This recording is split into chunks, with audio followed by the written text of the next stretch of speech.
Doctor साहब, diabetes के बारे में आपने हमें पहले के एपिसोड्स में भी बताया है। आज मैं चाहूँगी आप हमारे दर्शकों को ये बताएं कि एक व्यक्ति को डायबिटीज़ आखिरकार क्यों होता है।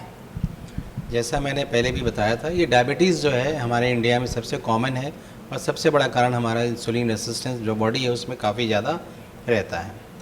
इसमें होता क्या है कि सिंपल वे में अगर कहा जाए कि डायबिटीज़ है क्या, तो डायबिटीज़ का मतलब ये होता है कि एक स्टैंडर्ड लेवल से जब शुगर का लेवल ब्लड में अधिक हो जाता है तो उसे हम डायबिटीज़ कहते हैं। इन जनरल हम लोग बोलते हैं कि अगर फास्टिंग का लेवल शुगर जो है अगर आपका 126 के नीचे रहता है और खाने के बाद जो है वो 200 से नीचे रहता है तो वो एक नॉर्मल माना जाता है कि नॉन डायबिटिक है। लेकिन अगर उससे जैसे ही क्रॉस करता है तो डायबिटिक हो जाते हैं। यूजुअली जो इंसुलिन हमारा जो बॉडी को शुगर को पचाता है वो हमारे इंडियन के केस में होता क्या है कि सिक्रेशन अगर होता भी है तो बहुत पुअर होता है, और अगर वो निकलता भी है तो उसका जो काम करने का जो एफिशिएंसी है इंसुलिन रेसिस्टेंस के कारण वो कम करता है।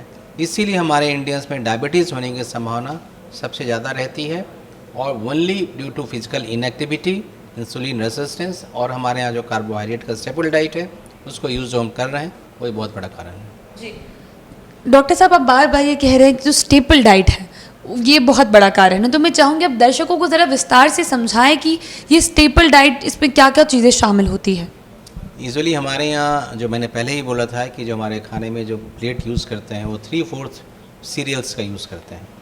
तो अनाज जो होता है, जो कार्बोहाइड्रेट्स होते हैं, उसका यूज़ हमें कम से कम करना है।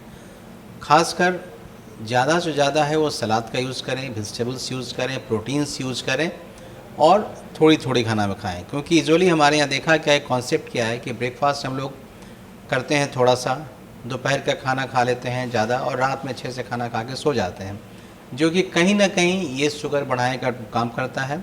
यूजुअली जो मॉर्निंग का जो हमारा जो BMI होता मतलब जो एक्टिविटीज़ होता है बॉडी का जो रेट वो काफ़ी हाई होता है। उस समय हम लोग जो भी खाना खाते हैं वो आसानी से डाइजेस्ट हो जाता है और सब कुछ प्रॉब्लम फील नहीं करते हैं। लेकिन जैसे जैसे होता है मेरा जो बॉडी का जो मेटाबॉलिक रेट होता है वो घटते जाता है और अल्टीमेटली शाम होते होते काफ़ी कम हो जाता है। और उस समय अगर हम ओवर ईटिंग करते हैं तो निश्चित रूप से जो भी खाना है, जो भी एनर्जी है वो आपके बॉडी में डिपॉजिट होते जाता है और वो शुगर जो है वो बढ़ने का काम कराता है।